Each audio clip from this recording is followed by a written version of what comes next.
Sir நான் ஏன் கேட்கணும், தவறு பண்ணிருந்தார் அவங்க தான் தவறு பண்ணிருக்காங்க, இதை பிரபகண்டா படுத்திட்டு இருக்காங்க. நான் தவறே பண்ணல, நான் சாதாரணமான கொஸ்டின் சார். இங்க இருக்கிற பத்திரிகையாளர்கள்ட்ட இந்த கேள்வியில என்ன தப்புன்னு கேளுங்க. அனைவருக்கும் வணக்கம். நான் தான் உங்கள் பத்திரிகையாளர் RS கார்த்திக். என்ன சமீபமா ஒரு பெரும் சர்ச்சை, அதுக்கு காரணம் நான் இல்ல, அந்த நடிகை கௌரி கிஷன் தான் காரணம். ஏன்னா நான் கேட்ட கேள்வி சாதாரணமான கேள்வி. அதுக்கு முன்னாடி நான் என்ன கேள்வி கேட்டேங்கிறத சொல்றதுக்கு முன்னாடி நான் யாரு என்னங்கிறத சொல்லிடுறேன்.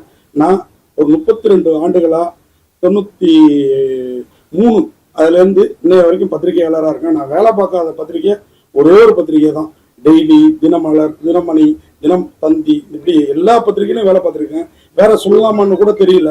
ஏன் சொல்றேன் அப்படின்னா, விகடனை தவிர்த்து எல்லா பத்திரிகையிலையும் வேலை பார்த்துருக்கேன். என்னுடைய ஃபுல் லைஃபும் சினிமா பத்திரிகையாளராக தான் போயிருக்குது. நான் வேற எதுக்கும் பெருசாக ஆசைப்பட்டது கிடையாது. இன்னும் சொல்ல போனால் சினிமா பத்திரிகையாளராக ஒரு விமர்சகராக இன்னைக்கு யூடியூபர்ல மாதிரி இருக்கேன். அதுக்கு முன்னாடி பல பத்திரிகைகளில் விமர்சனம் இருக்கேன். அப்பெல்லாம் கூட ஒரு படம் பாதித்த இன்னைக்கு பல யூடியூபர்கள் பண்ற மாதிரி படத்தை மொத்தமா யாரும் போகாதீங்க அப்படின்னு ரிவ்யூ பண்றவங்க கிடையாது. நான் அதில் இருக்க குறை நிறைகளை குறைவா சொல்லி நிறைய சொல்லி ரிவ்யூ பேசுறவன் தான் நான். அப்படிப்பட்டனா கேள்வி கேட்கறதுல கேள்வியின் நாயகன்னு பட்டம் வாங்கினவன். இதை நான் தற்பெருமையெல்லாம் சொல்ல. ஆனா 2 நாளா எனக்கு எதிராக சமூக வலைதளங்கள்ல இந்த நடிகை கௌரி கிஷனோட பேச்சை கேட்டுட்டு எல்லோரும் பதிவிடுறது ரொம்ப வேதனையா இருக்கு. அதுலயும் குறிப்பா ரிட்டையர்ட் ஆன போலீஸ் ஆபீசர்ல இருந்து, பெரிய பெரிய நடிகைகள்ல இருந்து, பெரிய பெரிய நடிகர்கள்ல இருந்து, இன்னும் சொல்ல போனா நடிகர் சங்கம் கண்டனம் தெரிவிச்சது கூட எனக்கு பெருசா தெரியல. ஆனா பிரஸ் கிளப், பத்திரிகையாளர் மாமன்றம் அப்படின்னு இருக்குது சென்னையில. அதுல முன்னாடி நான் உறுப்பினர், இப்ப புதுப்பிக்காம விட்டேன். நான் இத்தனை வருஷமா பத்திரிகையாளராக இருந்தாலும் எந்த ஒரு இதையும் இந்த சங்கத்துல சேர்ந்தா இது கிடைக்கும், அந்த சங்கத்துல சேர்ந்தா அது கிடைக்கும்னு சேர்ற ஆள் கிடையாது. நான் அதை கூட புதுப்பிக்கல, அப்படிதான் வாழ்ந்துட்டு இருந்தேன். எனக்கு என்ன இப்போ பிரச்சனை அப்படின்னு கேட்டீங்கன்னா, நான் கேட்ட கேள்வி, ஆனா அது பிரச்சனைக்குரிய கேள்வியே இல்லை. நான் என்ன கேட்டேன் ஏது கேட்டேங்கிறத சொல்றேன். அதுக்கு முன்னாடி பத்திரிகையாளர் மன்றம் இப்படி ஒரு கண்டனத்தை தெரிவிக்கிறதுக்கு முன்னாடி எங்ககிட்டையும், அதாவது இந்த சம்பந்தப்பட்ட என்கிட்டையும் ஒரு வார்த்தை, பத்திரிகையாளருங்கிறவன் தீர விசாரிச்சு ஒரு கருத்தை பதிவிடணும், ஒரு கண்டனத்தை தெரிவிக்கணும்னா இன்னும் நல்லா தீர விசாரிக்கணும். நானும் 71 ஆண்டு சங்கத்திற்கு, சினிமா பத்திரிகையாளர் சங்கத்துக்கு செயலாளராக இருக்கேன் கடந்த 10 ஆண்டுகளா. இங்க எங்களுக்குள்ளார 2-3 சங்கங்கள் இருக்கு. அதுல உள்ள சிலர் ஏதோ சொன்னாங்களா என்னங்கிறது எனக்கு புரியல. ஏன்னா அது இல்லாம என்னை பத்தி இவங்க விசாரிக்காம யூடியூபர்னு இவர் இப்படிதான் கேள்வி கேட்பாருன்னு சொல்றது ரொம்ப, ஏன்னா என்ன மேடையிலேயே R. உதயகுமார், நிறைய பெரும்பெரும் இயக்குநர்கள், பெரும்பெரும் ஹீரோக்கள் என்ன பாராட்டிருக்காங்க. சார் எப்படி சார் இந்த மாதிரி கேள்வி கேட்குறீங்க, எப்படி சார் உங்க விமர்சனத்துக்கு இப்படி டைட்டில் வைக்கிறீங்கன்னு. இப்படிப்பட்டனா அப்படி என்ன தப்பா கேட்டுட்டேன், இதுதான் என்னுடைய கேள்வி. நேற்று அந்த அதர்ஸ் பிரஸ் மீட்ல கௌரி கிஷன் அவங்க, இது வேற யாருக்கும் இன்னொரு சில சங்கம் இருக்குன்னு சொன்னால அந்த உறுப்பினர்களுக்கெல்லாம் இப்படி ஒண்ணு நடந்திருந்தா படமே போடாம மன்னிப்பு கேட்டுட்டு படம் போடுங்கன்னு சொல்லியிருப்பாங்க. நான் அப்படிலாம் இல்லை, பெருந்தன்மைக்கு சொந்தமா. ஏன்னா ஒரு படம் எவ்வளவு பெரிய முன்னாடி கல்யாணத்தை பண்ணிப்பார், வீட்டை கட்டிப்பாருன்னு சொல்லி சொல்லுவாங்க. இன்னைக்கு படம் எடுத்து பாருங்கிறது தான் இது. எல்லாத்தோடையும் 10 கல்யாணம் பண்ணதுக்கு 15 வீடு கட்டினதுக்கு சமம் ஒரு படம் எடுக்கிறது. வீடுனா சாதாரண வீடு இல்லை, நான் சொல்றது பங்களா டைப் வீடு. அவ்வளோ கஷ்டமா இருக்கு. கூட இருந்து பார்த்துருக்கேன். பல படங்களுக்கு நான் சினிமா நிருபருங்கிறதுனால பல படங்களுக்கு கியூபுக்கு பணம் கட்ட போறப்பெல்லாம் கூட இருந்திருக்கிறேன் நான். இப்படிப்பட்ட என் நிலையை விசாரிக்காமலேயே எல்லோரும் மீடியாக்கள்ல, எனக்கு மீடியாக்கள்ல ஒரு பக்கம் மீடியாக்களை பார்த்தா பெருமையா இருக்குது. ஏன் அப்படின்னு பாத்தீங்கன்னா, நம்ம மீடியா மேனா இருந்தோம், நமக்கு சப்போர்ட் பண்ணாம அந்த நடிகை பாதிக்கப்பட்டாங்க அப்படின்னு அவர் சொன்ன கருத்தை வச்சுக்கிட்டு செய்திகளை சில மீடியாக்கள் எனக்கு சப்போர்ட்டாவும் பண்ணியிருக்காங்க. ஏன்னா உண்மை தெரிஞ்சவங்க. இப்ப இங்க குடி இருக்கிற உங்க எல்லாருக்குமே தெரியும் நான் பிரஸ் மீட்ல என்ன கேட்டேன்னு. அன்னைக்கு அதர்ஸுக்கு ஒரு 4 நாளைக்கு, அதர்ஸ் ரிலீஸ்க்கு முன்னாடி நாள் பிரஸ் ஷோ போட்டாங்க. அதுக்கு ஒரு 3-4 நாளைக்கு முன்னாடி அந்த படத்துக்கு ஒரு ப்ரொமோஷன் பிரஸ் மீட் நடந்தது, ஆடியோ ரிலீஸ் பிரஸ் மீட் நினைக்கிறேன். அப்போ கேள்வி கேளுங்க அப்படின்னாங்க. ட்ரெய்லரை போட்டு காட்டினாங்க. ட்ரெய்லரை பார்த்துட்டு நான் என்னுடைய அது சொன்ன டயத்தை விட்டு வழக்கமா சினிமா நிகழ்ச்சிகள் கொஞ்சம் தள்ளி தான் நடக்கும். என்னுடைய சிறப்பு குழந்தைய ஸ்கூல்ல இருந்து வீட்டில், எனக்கு இதே ஏரியாவில் தான் வீடு, பிரசாத்ல இருந்து வீட்டுக்கு போயிட்டு நான் வீட்டில் சாப்பிட்டுக்கலாம் அப்படின்ட்டு இருக்கிறப்போ ஃபோன் சம்மந்தப்பட்ட படத்தோட, அண்ணா நீ வாண்ணா, நீ வந்தால் தானே கேள்வி கேட்கறதுக்கு நல்லா இருக்கும், வா அப்படின்னு சொல்லிட்டு அந்த படத்தோட பப்ளிசிட்டி நபர்கிட்ட ஃபோன். போன் வந்தோன்னா சரி நம்ம வந்து இந்த சினிமாவுக்கு நம்ம வந்து ஏதாவது ஒன்று பண்ணணும்னா இந்த மாதிரி படங்களுக்கு நம்ம சப்போர்ட் பண்ணணும் அப்படின்னு சொல்லி வரேன். வந்து உள்ளார நுழையிறேன். என்னை பார்த்தோன்னா அண்ணன் கார்த்திகை வந்துட்டாருன்னு நம்ம நண்பர்கள் நம்ம பத்திரிகை நண்பர்கள் சொல்றாங்க. அப்போதான் கேள்வி பதில் நேரம் ஆரம்பிக்குது. உள்ள நுழைஞ்சோடனே யாரோ 2 கேள்வி கேட்டுட்டு இருக்காங்க. நான் அடுத்து ஒரு கேள்வி கேட்குறேன். இந்த படத்துல வந்து இந்த மாதிரி கருவில் இருக்கிற குழந்தைகளுக்கு வந்து இந்த மாதிரி இதுவா இருக்கு, அவங்களுக்குள்ளார வந்து ஏதோ ஸ்டெராய்டை செலுத்தி அவங்கள வந்து திருநம்பியா திருநங்கையா மாத்துறீங்கிற மாதிரி சீன்ஸ் வருது. ட்ரெய்லரை பார்த்ததுனால இப்போ நீங்கெல்லாம் யூடியூப்ல பெண்ணியம் காக்கிற கண்ணியவான்களா பேசுனீங்க இல்லையா, அந்த மாதிரி இல்லை, பார்த்துட்டு கேள்வி கேட்கிறேன் நான். இந்த மாதிரி இருந்தது, இது என்ன கதை, இவங்க தான் அதர்ஸா? ஒவ்வொரு பர்சனாலிட்டிக்கும் அடுத்த ஒரு கேரக்டர் அதர்ஸ் தான். இப்போ எனக்கு இவங்கெல்லாம் அதர்ஸ், இவங்களுக்கு நான் அதர்ஸ், இப்படி இதைதான் மீன் பண்றீங்களா? இல்லை இப்படி இந்த கருவில் இப்படி பிறக்கிற குழந்தைங்களா, இந்த மாதிரி குறைபாடோட பிறக்கிற குழந்தைங்களா? ஏன்னா எனக்கு இந்த மாதிரி படம் வந்தால் எனக்கு வந்து பர்சனலா ஃபீல் ஆகிடும். என் பையனை நினைச்சு சிறப்பு, அவனுக்கு 17 வயசு ஆகுது, அவ்வளவு ஃபீல் எனக்குள்ள இருக்கு.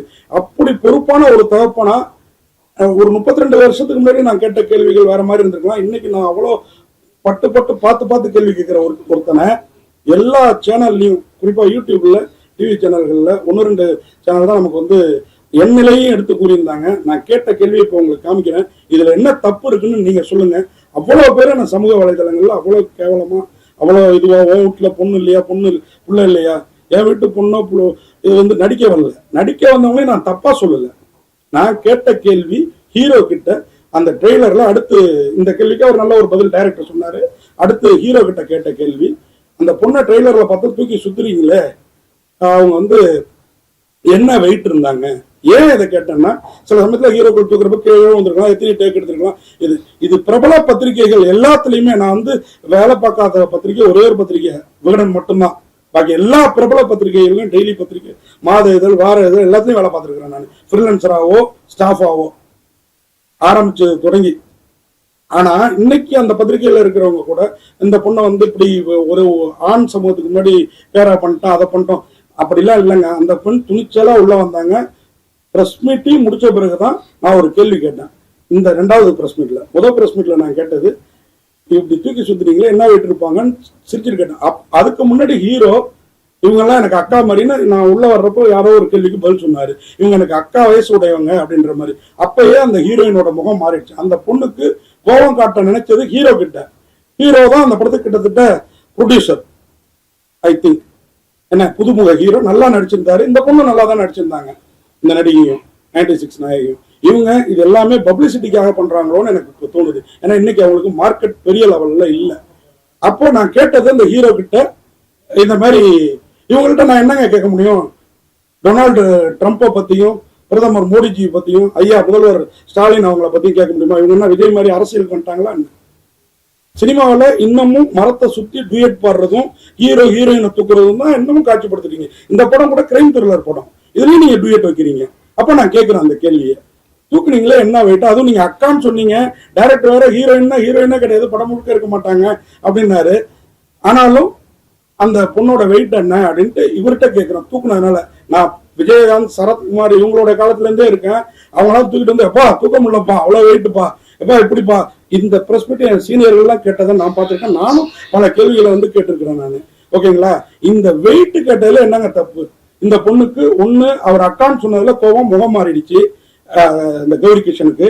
அடுத்து 2வது அந்த பிரஸ் மீட்ல வந்து அவர் டைரக்டர் இவங்க ஹீரோயினே இல்லை இதுன்ட்டு இவங்க நீங்க பாத்தீங்கன்னா என்ன வந்து தாக்கி இந்த நிகழ்ச்சி இதோட முடிஞ்சிருச்சு. இங்க கேள்வி கேட்டா அங்க அவர் பதில் சொல்றாரு, நான் ஜிம் பாடி சார், எனக்கு ஒன்றும் பெருசா தெரியல அப்படின்னு ஹீரோ சொல்லிட்டாரு. இது முடிஞ்சு கொஞ்ச நேரத்துல இங்க இருந்து ஒரு நாள் கழிச்சு பார்த்தா இந்த சினி உலகம் அப்படிங்கிற ஒரு யூடியூப்ல அந்த நிருபர் கேட்கிறாரு, அந்த நிருபர் கிடையாது அவரு, பிரஸ் பீப்புள்ஸ் எல்லாம் இப்படித்தான் இன்னமும் கேள்வி கேட்டுட்டு இருக்காங்க. அவர் ஏதோ பெரிய அறிவுஜீவி மாதிரி, அவர் பிரஸ் பீப்புள் எல்லாம் நாங்கெல்லாம் பிரஸ் பீப்புள் மாதிரி அவர் ஒரு கேள்வியை கேட்கிறாரு. அப்போ இந்த அம்மா வந்து, நீங்க இந்த கேள்வி கேட்டாக்கா ரொம்ப நன்றி. எனக்கு என்ன தோணுதுன்னா, இந்த கேள்வியை கேளுங்கன்னு இவங்க தான் சொல்லியிருப்பாங்க போட்டிருக்கு அவர்கிட்ட. அவர் கேட்கிறாரு, இந்த கேள்வி கேட்டது ரொம்ப நன்றி, எனக்கே ரொம்ப அங்க ஒரு மாதிரி இருந்தது. நான் அப்படி என்ன கேட்டேன்? ஹீரோயினை தூக்கி இருக்கிறாரு. இங்க பாருங்க, அந்த வீடியோ காட்டுறேன், நீங்களே பாருங்க, நான் தப்பா கேட்டிருந்தா.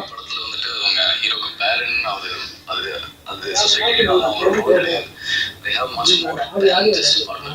So அதனால அவங்க கரியர் ஓரியன்டாவும் இந்த படத்துல வந்துட்டு சார் எழுதியிருந்தது ரொம்ப பியூட்டிஃபுல்லா இருந்துச்சு. நான் அந்த விதத்துல தான் சொன்னேன். 2 பேரும் எனக்கு அக்கா மாதிரி சொல்றாரு. இப்ப அந்த பொண்ணோட மூஞ்சி மாறும் பாருங்க.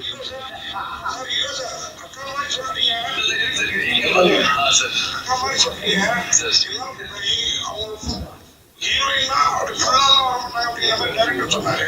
ஆனா படத்துல பாத்தீங்கன்னா அந்த பாட்டு ஒரு பாட்டு பாதியிலே முடிச்சிட்டீங்க. நான் தூக்கிலாம் சுத்துறீங்க. என்ன வெயிட் இருந்தாங்க? வெயிட் கம்மியா சார் இருந்தாங்க. நான் நிறைய வெயிட் லிஸ்ட் பண்றேன் சார். அதனால எனக்கு பிரச்சனை உங்களுக்கு தெரியல. நானே கட்டில எடுத்து கொடுத்துட்டேன்.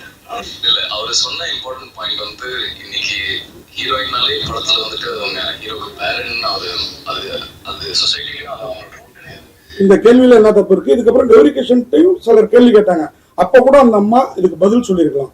இது அந்த படக்குழுவினரால படத்துக்கும் கௌரிகிருஷ்ணன் மார்க்கெட் இருந்த கௌரிகிருஷ்ணனுக்கும் பப்ளிசிட்டி தேடுறதுக்காக நடந்த நிகழ்வை ஒழிய இந்த கேள்வியை இன்னைக்கு வந்து கண்டனம் தெரிவிச்சிருக்கிற குஷ்புல இருந்து எல்லாரையும் இந்த கேள்வியை பத்திரிகையாளர்கள் கேட்கலையா? கேளுங்க. நீங்க பெண்ணியம் பேசுற இந்த கண்ணியவான்களுக்கு எல்லாம் அப்படியே குரல் கொடுக்குறீங்க. இங்க ஆணுக்கு உரிமையே இல்லையா?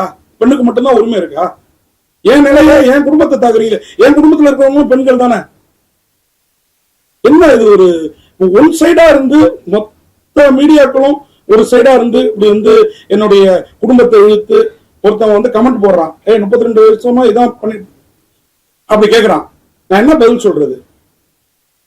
நான் என்னுடைய ரிவ்யூ எல்லாம் எடுத்து பாருங்க. என்ன அவங்க மட்டும்தான் ப்ரொமோஷன் பண்ணிக்கணுமா? நானே என் யூடியூப் சேனலுக்கு ப்ரொமோஷன் பண்ணிக்கிறேன். இந்த ஒரு வாய்ப்பா பயன்படுத்திக்கிட்டு ரொம்ப வருத்தமா இருக்குதுங்க. 32 வருஷம் இருந்திருக்கிறேன்.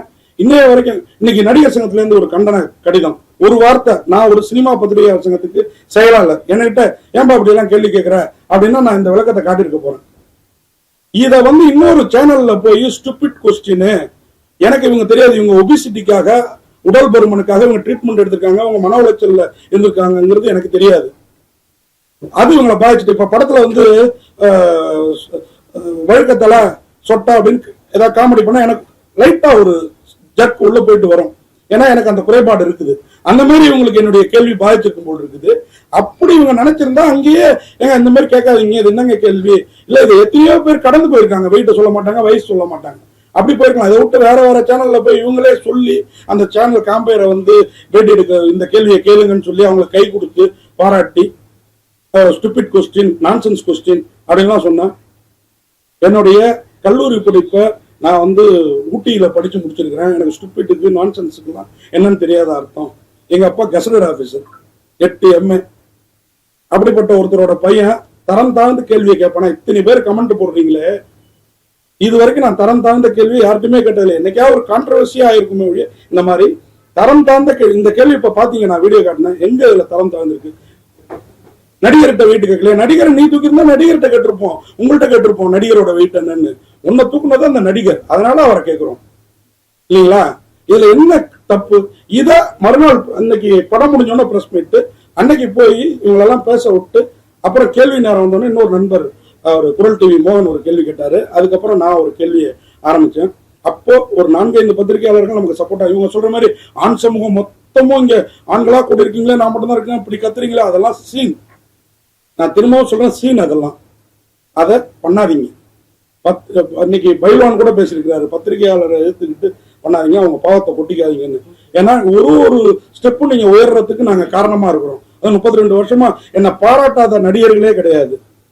நான் அப்படி ஒரு தப்பை செய்வேனா?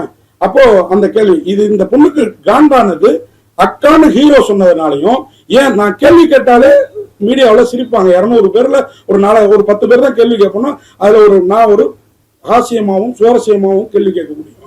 அதுக்கு அந்த சிரிச்சோன்னா இவங்களுக்கு, இவங்க பேசிக்கா மலையாள தமிழ்நாட்டில் படிச்சாங்கிறாங்க, அவங்களுக்கு தமிழ் மொழியோட அந்த உள்ளர்த்தம் புரியல. ஏன்னா நம்ம வெயிட்ட கேட்கறான்னா இவனுக்கு நம்ம ஒபிசிட்டி ப்ராப்ளத்தில் இருக்கோங்கிறது தெரிஞ்சு கேட்கறான்னு நினைச்சிட்டாங்கன்னா, அதை அங்கேயே கேட்டிருந்தாங்கன்னா நான் வந்து இல்லம்மா நீ அந்த ஹாஸ்பிட்டலில் நான் கேட்கலாமா, நம்ம நீ தப்பா புரிஞ்சுக்கிட்ட அப்படின்னு இருப்பேன்.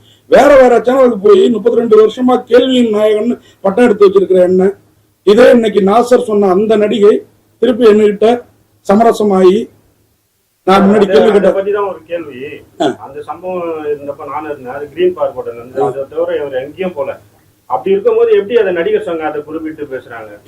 நம்ம கூட இருக்கிற இன்னும் 2 சங்கங்கள் இங்க பத்திரிக்கை, இங்க நீங்க உங்களுக்கு தெரியும் வெளியாளுங்க பேசுறது விடுங்க, நம்ம சினிமா பத்திரிகையாளர்களே என்ன வந்து, ஏன்னா நம்ம சங்கத்தை நம்ம 71 ஆண்டா சிறப்பா நடத்திட்டு இருக்கோம். 31 வருஷமா அசைக்க முடியாத கேள்வியின் நாயகனா நான் இந்த ஃபீல்டுல இருக்கேன். என்ன தூக்கி வெளில போடணுங்கிறதுக்காக இந்த பத்தி சொன்னவங்க நான் பத்திரிகையாளருங்கிறது சொல்லிருக்கணும். என்ன யூடியூபரா மட்டும் சொல்றாங்க. இன்னைக்கு எழுதுகோள் பிடிச்சி எழுதுறவனோட இந்த மாதிரி கேமரா வச்சிட்டு இருக்கிறவங்க தான் இன்னைக்கு பத்திரிகைக்காரங்களா அங்கீகரிக்கப்பட்டிருக்காங்க. இதுதான் உண்மை. பிரச்சனை நடந்துட்டே இருக்கு. சினிமால வந்து பெண்களை வந்து அபியூஸ் பண்றாங்க, அதெல்லாம் வெளியே வரல. சாதாரண ஒரு வார்த்தைக்கு உங்களை பிடிச்சிருக்காங்க, அது வந்து தனிப்பட்ட முறையில உங்களுக்கு தாக்குற மாதிரி இருக்கா? அதாங்க, இது யாருடைய சதிர், இது என் நேரமா என்னன்னு எனக்கு தெரியல. இதன் மூலம் நான் பாப்புலரா நான் ஆகலாம், இல்ல வேற எது கூட ஆகலாம். ஆனா என் குடும்பத்தெல்லாம் இழுத்து பேசுறப்போ எனக்கு ரொம்ப வருத்தமா இருக்குது. இப்ப இந்த நடிகை நான் பேசுறேன்னா 60 பேர் நம்ம இருந்தாலும் அவங்க கூட 2 பேர் நாங்க அங்க சப்போர்ட் பண்ணல. இன்னைக்கு வந்து கமலா தியேட்டர்ல இப்போ ஃபர்ஸ்ட் ஒரு ஷோ போட்டு அங்க வந்து நாங்க அன்னைக்கு வாய முட்டிருந்தோம், தப்புதான். அந்த ஹீரோயின்ட்ட சொல்லிட்டு போனதே வேற, அதை நான் இங்க சபையில சொல்ல முடியாது. சார் எனக்கு நீங்க பேச ஆரம்பிச்சு கையெல்லாம் உதற ஆரம்பிச்சுச்சா. ஹீரோ வந்து படத்துல ஹீரோ, நிஜத்துல இப்படி கேக்குறாங்க நம்ம முத படத்துல அப்படின்றது அவர் உதறி இருக்குது. ஆனா இப்ப போய் சொல்லி நான் அங்க வாய் கொடுத்துருக்கணும். இவரு அங்க கொடுத்தாரு, அந்த டிவி சேனலுக்கு போனப்ப இவர் வாய் கொடுத்தாரு. நான் கண்டிச்சேன், நீ வளர வேண்டிய ஹீரோ இந்த மாதிரி பேசாதீங்க, நான் தப்பான கொஸ்டின் கேட்கல, உங்க மனசாட்சிக்கு தெரியும் அப்படின்ட்டு. இப்ப உங்களுடைய கேள்வி வந்து ஹீரோவை பார்த்துட்டு தான் இருந்தது, அந்த ஹீரோயின் பார்த்து. ஹீரோயின் நான் கேள்வியே கேட்கல ஜி. ஹீரோயின் நான் அந்த வீடியோ ஃபுல் வீடியோவும் கூட இருக்குது, நான் உங்களுக்கு எல்லாருக்குமே அனுப்புறேன், நீங்களும் இதுல அதை பின் பண்ணி போடுங்க.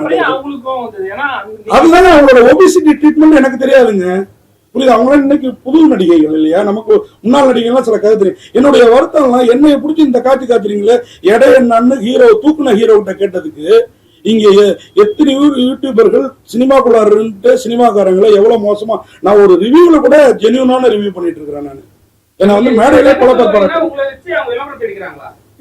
இந்த பொண்ணு தேடுது மெயினா, படக்குழுவினரும் இன்னைக்கு நடந்த சம்பவத்துல தேடுறாங்களோன்னு தோணுது. ஏன்னா இன்னைக்கு படங்கள் வெளியில வந்தா ஓடுறது ரொம்ப கஷ்டமா இருக்குது. நல்ல நல்ல படம் நமக்கே ஆத்தாத்து போகுது.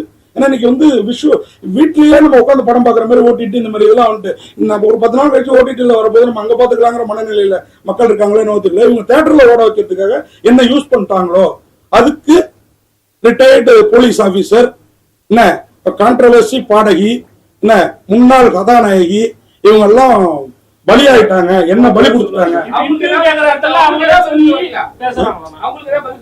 இல்ல அவங்களுக்கு வந்து இவங்களுக்கு எல்லாம் ஒரு நாசருக்கோ, ஒரு குஷ்புக்கோ, ஒரு ரிட்டையர்ட் ஆபீசர் விஜயகுமாருக்கோ நான் உங்களை ஏதாவது தப்பா பேசிருக்கேன்னா, ஒரு விஷயம் நடந்ததுன்னா முழுசா தெரிஞ்சுக்கிட்டு பேசுங்க. எனக்கு இவங்க மேல எல்லாம் கூட வருத்தம் இல்லைங்க. இவங்க எல்லாம் டக்குன்னு குரல் கொடுக்குறவங்க குரல் கொடுக்கட்டும், பெண் உரிமைக்காக குரல் கொடுக்கணும். ஏன்னா நான் பெண்ணை மதிக்காம போறாங்க. நான் தாய் வயிற்றுல பிறக்கல, கல்யாணம் பண்ணிட்டு பொண்டாட்டியோட இல்ல, நான் பொண்ணை பெத்துக்கல இல்லைங்களா. ஆனா இவங்க எல்லாம், நான் பெண்ணை எந்த அளவுக்கு மதிக்கிறேன்னா, என் குடும்பத்துல எனக்கு மட்டும்தான் ஒரு பெண் குழந்தை, என் அண்ணன் தம்பி தங்கச்சி எல்லாருக்கும் ஒரே ஒரு ஆம்பளை புள்ளதான். அந்த அளவுக்கு பெண்ணை மதிக்கிறனால தான் கடவுள் எனக்கு பெண் குழந்தைய கொடுத்திருக்கிறாரு. அப்படி இருக்கிற நான் எப்படி ஒரு நடிக்க வந்த பொண்ணை வந்து இப்படி தப்பா கேட்பேன்? நான் நம்ம சுவாரஸ்யத்துக்காகவும் படத்துக்கு ஒரு பப்ளிசிட்டிக்காகவும் நம்ம கேட்கணும்.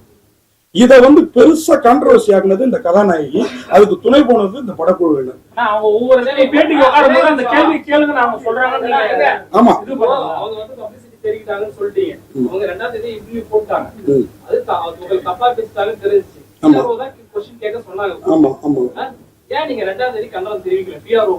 எப்படி அவங்களுக்கு தெரிவிக்க முடியும்? அடுத்த பிரஸ் மீட் வர்றப்பதான் கேட்க முடியும்.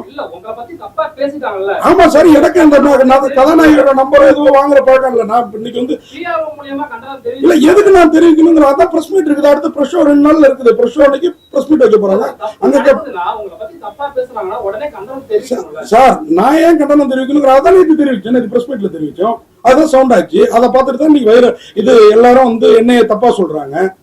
நான் சத்தமா பேசினா போன வந்து அந்த பொண்ணை பயமுறுத்துற மாதிரி பேச, அப்படிலாம் பேசவே இல்லை. அங்க இருந்த பத்திரிகையாளர்ல 4-5 பேர் தான் எனக்கு சப்போர்ட்டா இருந்தீங்க. பாக்கி 40 பேரும் அந்த பெண்ணுக்கு உறுதுணையா இருந்தாலும் அந்த பெண் வந்து அவங்க சொல்றாங்க, அவங்க கொஞ்ச நேரத்துல அவங்களால பதில் சொல்ல முடியலன்னு, நான் ஒரு பெண் இத்தனை பேர் நின்று இப்படி கேக்குறீங்கன்னா உடனே பெண்ணியத்தை கையில எடுக்கிறாங்க. பெண்ணுங்கிற அந்த இதை எல்லார் வீட்லயும் பெண் இருக்குது, எல்லார்கிட்டையும் பெண் இருக்காங்க. இந்த விஷயத்தெல்லாம் பேசுறவங்க, இதுக்கெல்லாம் கண்டனம் தெரிவிக்கிறவங்க, பெரிய பெரிய சம்பவங்கள் இந்தியா முழுக்க நடக்குது, அதுக்கெல்லாம் கண்டனம் தெரிவிக்கல. இவ்வளவு ஏங்க நம்ம இவரு கூல் சுரேஷ் அவர் மேடையில ஒரு செயல் அவர் சாதாரணமா செஞ்சாரு, அது பெரிய இஷ்யூ ஆச்சு.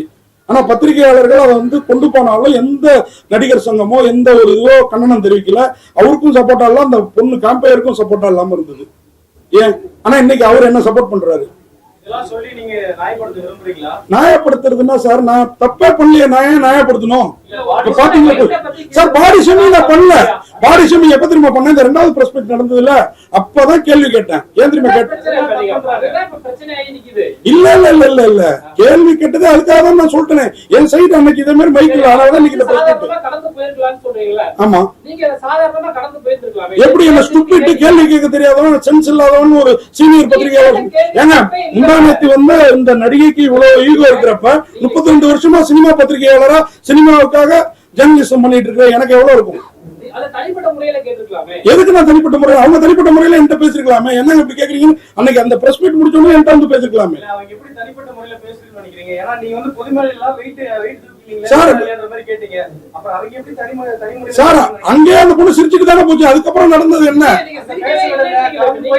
யாரு நேத்தி தானே பேச விடல. நேத்தி சார் பிரஸ் ஷோ முடிஞ்ச பிறகு நேத்தி தான் பேச விடல. அன்னைக்கு பேசுறதுக்கு நிறைய அந்த பொண்ணுட்டையும் கேள்வி கேட்டோம் சார். அன்னைக்கு பிரஸ் மீட் வந்து இந்த பிரஸ் நண்பர்களை கேளுங்க. சார் நான் ஏன் சார் தெரிவிக்கணும்? எனக்கு பிரஸ் மீட் வர்றப்பதான் நான் கேள்வி கேட்க முடியும். நான் எப்படி எதுக்கு என்ன வந்து தப்பா பேசிட்டாங்க, என்ன வந்து தப்பா பேசிட்டாங்க நான் ஏன் தெரிவிக்கணும்? தப்பா அடுத்து நம்ம முன்னாடி தானே வந்திருக்கிறாங்க. இது நான் வேணும் எப்படி பண்ணதான் நீங்க சொல்லுவீங்க? நீங்க எப்படி நான் வேணும்னு பண்ணதான் சொல்லுவீங்க? ஏன் என்னோட பேனரை கிழிச்சிருக்கிறாங்க, பட் அவங்க நான் தப்பா பேசினதா அவங்க சொல்லிட்டு இருக்காங்க. இது எப்படி வேணும்னு பண்ணதா ஆகும்? சார் எல்லாம் நீங்க இருக்கிற டெய்லி பேப்பர் எடுத்து பாருங்க சார். முதல் கொஸ்டின் நட்சத்திர பேட்டின்னு ஒரு பிரபல டெய்லியில வருது. அதுல முதல் தானே எடை, உங்கள் எடை, உங்கள் உயரம் என்ன, அதுக்கப்புறம் தான் மத்த கேள்விகள் எடுத்து வேணா இப்ப சாம்பிள் காட்டவா? நானும் 32 வருஷமா பத்திரிகை, 30 வருஷம் பத்திரிகை, 25 வருஷம் பத்திரிகை வந்து இப்ப 7 வருஷமா தான் யூடியூப். சார் அவர் தூக்கி சுத்துறாரு சார். அப்பதானே படத்துக்கு நம்ம ஏன் கேள்வி கேட்கணும் தேவை இருக்கு? இங்க ஏன் பிரஸ் மீட் நடத்தணும் தேவை இருக்கு? படம் பாட்டே ரிலீஸ் ஆகட்டுமே, எந்த மீடியாவும் வராம இருக்கட்டுமே, என்ன தேவை இருக்கு?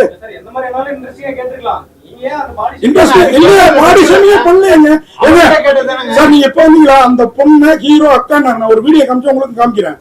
அந்த பொண்ணு ஹீரோ அக்கான்னாரு. அந்த பொண்ணுக்கு அங்கேயே முகம் மாறிடுச்சு. ஓகேங்களா? அதுக்கப்புறம் இந்த கேள்வி நான் என்ன கேட்டேன்? உங்களை ஹீரோ அக்காங்கிறாரு டைரக்டர். நீங்க ஹீரோயினே இல்ல, கொஞ்ச நேரம் தான் வருவீங்க, ஹீரோயின்னா படம் முழுக்க வரமாட்டாங்க அப்படின்னு சொல்றாரு. அதுக்கப்புறம் அதை ரெண்டுத்தையும் சொல்லி எல்லாம் சொன்னாலும் நீங்க அந்த டூயட்ல வந்து தூக்கி சுத்துறீங்க. எவ்வளவு வெயிட் இருந்தாங்க? இத கேட்கறது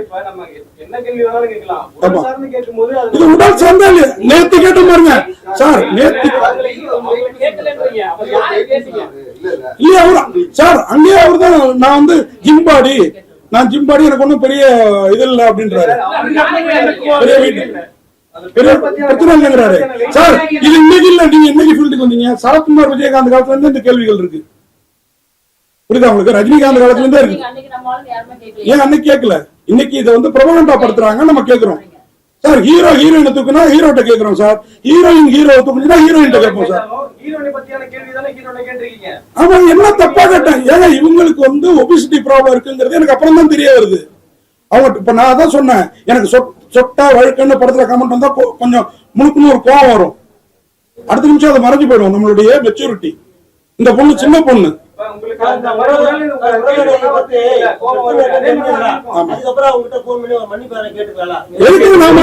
தவறே பண்ண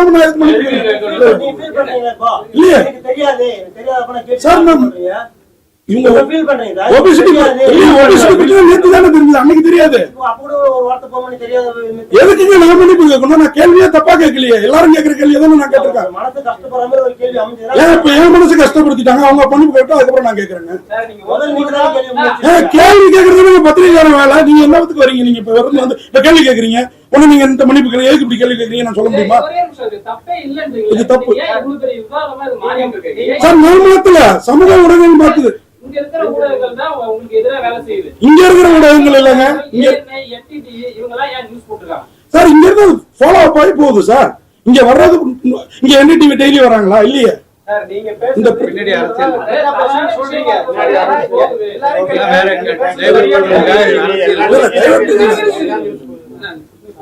படம் ப்ரமோஷனுக்காக இந்த பிஆர்ஓ தான் கேள்வி கேட்கணும் சொன்னீங்களா? ஆமா, இந்த கேள்வி அவங்க கேட்க சொன்னாங்களா? இந்த கேள்வி அவங்க கேட்க சொல்ல சார். கேள்வி ஏதாவது கேளுங்க. ஏன்னா நான் நல்ல கேள்விகள் தான் இது வரைக்கும் கேட்டிருக்கேன். 32 வருஷமா என் கேள்வியை தான் எடுத்து எல்லா மீடியாவிலையும் போட்டுட்டு இருக்கீங்க. இன்னைக்கு இந்த கேள்வி சர்ச்சை ஆயிடுச்சுன்னா அதுக்கு நான் காரணம் இல்ல, அந்த பெண் காரணம். அவங்களுக்கு இந்த பிரச்சனை இருக்கிறது எனக்கு தெரியாது. சரிங்க, இந்த இஷ்யூ வச்சு பெரிய கிரியேட் பண்றாங்க. இது போயிட்டே இருக்கு. இதை இன்னையோட க்ளோஸ் பண்ண நினைக்கிறேன். நான் ரெடிங்க. அவங்க போய் இன்னைக்கு கமலா தியேட்டர்ல பேசிருக்காங்க, ஒரு சேனலா பேசுறாங்களே. எப்படி இந்த விஷயத்துல ஒரு பத்திரிகையால இத்தனை மீடியா கூப்பிட்டு பிரஸ் மீட் கொடுக்க வேண்டிய அவசியம் என்ன? என்னை வந்து டோட்டலா ஸ்டூபிட் கொஸ்டின் கேட்டதுக்கு நான் மன்னிப்பு. நேத்தி தான் நான் அவங்களை பாடி ஷேமிங்க்கு பேசினேன். என்ன தெரியுமா? அதுவும் இன்னொரு மேடம் எடை கேட்டது பாடி ஷேமிங் இல்ல. இன்னைக்கு கேட்ட பாருங்க, 2 பேரும் ஏன் ஜோடியா போட்டீங்க, இவர் அவ்வளவு வெயிட்டா இருக்காரு, இவங்க இவ்வளவு குள்ளமா இருக்காங்க, ஏன் ஜோடியா போட்டீங்கன்னு டைரக்டர் கேட்டாங்க. இப்படி பார்த்தாங்க. அப்பதான் இந்த கேள்வி நான் ஏன் கேட்கிறேன் தெரியுமா? இதுதாங்க பாடி ஷேமிங். அன்னைக்கு நான் கேட்டதுல எந்த பாடி ஷேமிங்கும் இல்ல. முதல்ல தமிழை தரவப்படி, நான் தமிழ் எனக்கு நல்லா தெரியும் அப்படின்னாங்க. பேசுன்ற ஒண்ணு இருக்கு, தாய்மொழினா அது உள்ளார உள்ளது வேற.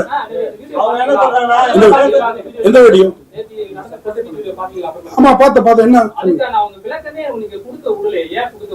யாரு சார்? நான் பேச நான் நிறுத்தின பிறகு அவங்க பேசல, போதுட்டாங்க சார். உங்களை ஒருத்தங்க அப்படி வந்து ஸ்டூபிட்டா கொஸ்டின் கேட்கறான், சென்ஸ் இல்லாம கேள்வி கேட்கறான்னு 35 வருஷம் இருந்த பிறகு ஒருத்தவங்க சொன்னாங்கன்னா உங்களுக்கு அந்த மாதிரி ஒரு கோவம் வரும். எனக்கு அந்த மாதிரி ஒரு கோவம் வந்தது.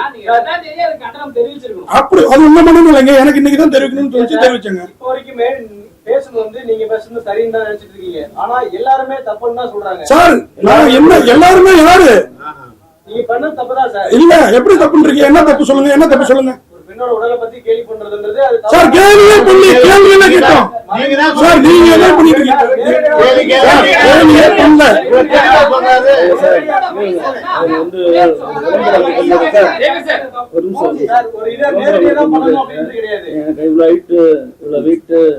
அவங்க ஒரு பயோடேட்டா அனுப்புறப்ப இவ்வளவு வெயிட் அனுப்புறது இல்லையா நடிகைகள்? வாய்ப்பு கேட்கிறப்ப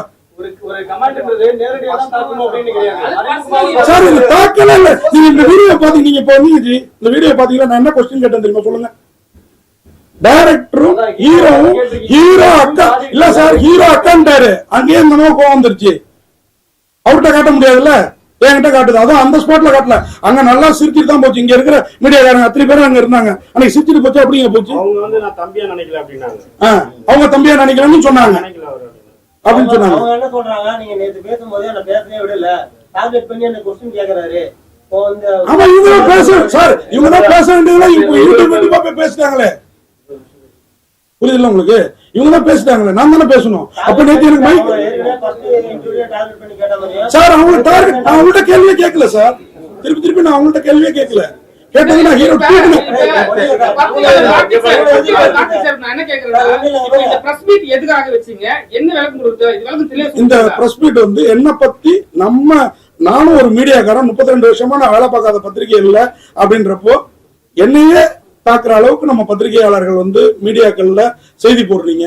என்ன அது வந்து என்னன்னு உண்மையை தெரிஞ்சுட்டு போடுங்க அப்படிங்கிறதுக்கு விளக்கம் கொடுக்கறதுதான். நான் கேட்டது ஹீரோ கிட்ட ரொம்ப சாதாரணமா ஜாலியா கொஸ்டின். அந்த அம்மாவுக்கு 2 விஷயத்துல டென்ஷன் ஆச்சுங்க. நான் கேள்வி கேட்டோன்னா மீடியா அத்தனை பேர் சிரிச்சாங்க. இது வழக்கமா நடக்கிறது. ஏன்னா நான் ஏற்கனவே சொல்லிட்டேன், ஆசியமாவும் சுவாரஸ்யமாவும் கேள்வி கேட்கறால அது வழக்கமா நடக்கும். அதுக்கு மொழி புரியாததுனால உடனே அவங்க சென்னையில தான் படிச்சாங்க, தமிழ்ல படிச்சா. எனக்கு கூட நான் ஊட்டியில படிச்சேன், மலையாளிஸ் தான் என் ரூம்மேட், எனக்கு மலையாளம் தெரியும். பட் மலையாளத்தோட உள்ளர்த்தம் தெரியுமா எனக்கு? இதுதான் என்னுடைய கேள்வி. அதை புரிஞ்சிக்காதனாலதான் உங்களுக்கு இந்த கோபம். கேட்டது ஹீரோ, கோவப்பட்டது என் மீது. இதுதான் இப்ப வந்து விமர்சனம் ரொம்ப அதிகமா இருக்கு. அவங்க பாதிக்கப்படுறாங்க, உங்களால உணர முடியுது. உங்களாலையும் பாதிக்கப்பட்டு நீங்க சொல்றீங்க. சரி, ஒரு பெண்ணா பாதிக்கப்பட்டிருக்காங்க, உங்களுடைய சின்ன வயது அவங்க, நீங்க தங்கச்சியா நினைச்சு ஒரு சாரின்னு ஒரு கேட்கலாம்ல. ஒரே கேள்வி, நீங்க உங்க கேள்விக்கே வரேன். ஒரு பெண்ணா பாதிக்கப்பட்டிருக்காங்க, என்னோட சின்ன வயது. சின்ன வயசுக்காரங்க ஃபர்ஸ்ட் மன்னிப்பு கேட்கணுமா, பெரிய வயசுக்காரங்க மன்னிப்பு? இல்ல இல்ல, அதான் தவறு பெரியவங்கள்ட்ட சின்னவங்க தான் ஃபர்ஸ்ட் மன்னிப்பு கேட்கணும். உங்க கேள்வி எதுவும் நான் பதிலாக்க சார். நான் ஏன் கேட்கணும்? நான் தவறு பண்ணியிருந்தா அவங்க தான் தவறு பண்ணிருக்காங்க, இதை ப்ரொபகண்டா படுத்திட்டு இருக்காங்க. நான் தவறே பண்ணல. நான் சாதாரணமான கொஸ்டின் சார். இங்க இருக்கிற பத்திரிகையாளர்கள்ட்ட இந்த கேள்வியில என்ன தப்புன்னு கேளுங்க சார். எனக்கு ஈகோவே இல்லையே. இதை அந்த நடிகை மன்னிப்பு கேட்க சொல்லுங்க சார். அந்த நடிகை மன்னிப்பு கேட்க சொல்லுங்க, நான் அடுத்து கேட்கறேன். அவங்க கேட்டு பத்திரிகையாளருக்கு மன்னிப்பு கேட்கணும். நீங்க பல ஹீரோ கிட்ட ஹீரோயின் கிட்ட இந்த மாதிரி ஜாலியா கேட்பீங்க, அதெல்லாம் இஷ்யூ ஆகாது. இது மட்டும் எப்படி இவ்வளவு பெரிய இஷ்யூ? அதுதான் எனக்கு சமயமா இருக்கு. உங்களுக்கு மார்க்கெட் எல்லாம் மார்க்கெட்டை டெப்த் பண்ணிக்கிறதுக்காக இதை பெருசு படுத்திட்டு இருக்காங்க. இந்த படம் ஒண்ணுங்கிறதுக்காக பெருசு பண்ணிட்டு இருக்காங்க. இதுதான் உண்மை. அவங்க நம்மள அதர்சம் நினைக்கிறாங்க. இதுதான் உண்மை. மேடையில மட்டும் பத்திரிகையாளர்களை வந்து எல்லாம் பேசிட்டு நம்மள அதர்சம் நினைக்கிறாங்க. இதுதான் உண்மை. இல்ல ஒரே விஷயம், இதுல எனக்கு வந்து யாரோ கண்டனம் தெரிவிச்சாங்க, அதெல்லாம் வருத்தம் இல்ல. பிரஸ் கிளப்ல இருந்து கண்டனம் வந்தது. எனக்கு சிரிக்கிறதா அழுவுறதா தெரியல. பிரஸ் கிளப்புங்கிறது பத்திரிகையாளர்களோட நலனுக்கு. என்னகிட்ட நான் தப்பே பண்ணிருக்கிறதா அவங்க நினைச்சாலும் என்கிட்ட போன் பண்ணி ஒரு விளக்கம் கேட்டிருக்கணும். பிரஸ் கிளப்புங்கிறது நமக்கானது, அது நடிகர் சங்கமா செயல்பட்டு இருக்குது. இது மிகுந்த வருத்தத்துக்குரியது. இதே பிரஸ் கிளப்பால தான் நான் உயிர் பழைச்சேன் 2வது கொரோனா அலையில. அப்ப இருந்த அந்த பாரதி தமிழ்ங்கிற அந்த செயலாளரோ தலைவரோ அவரு என்ன யாருமே தெரியாது. நான் பிரஸ் கிளப் ரொம்ப நாளைக்கு முன்னாடி மெம்பர், அப்ப புதுப்பிக்காம விட்டேன்.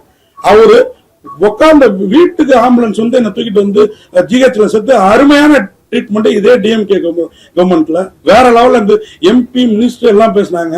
அப்படி ஒரு ட்ரீட்மெண்ட் கொடுத்தாங்க. அப்படிப்பட்ட சமூகத்துக்கு நான் தப்பானவனா தெரிஞ்சுட்டேனேங்கிறதுக்காக தான் இந்த விளக்கம் நீங்க கேட்டீங்க.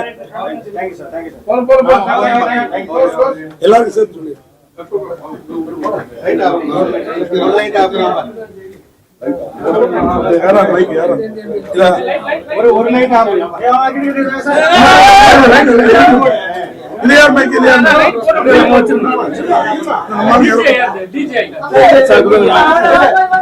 ஒரு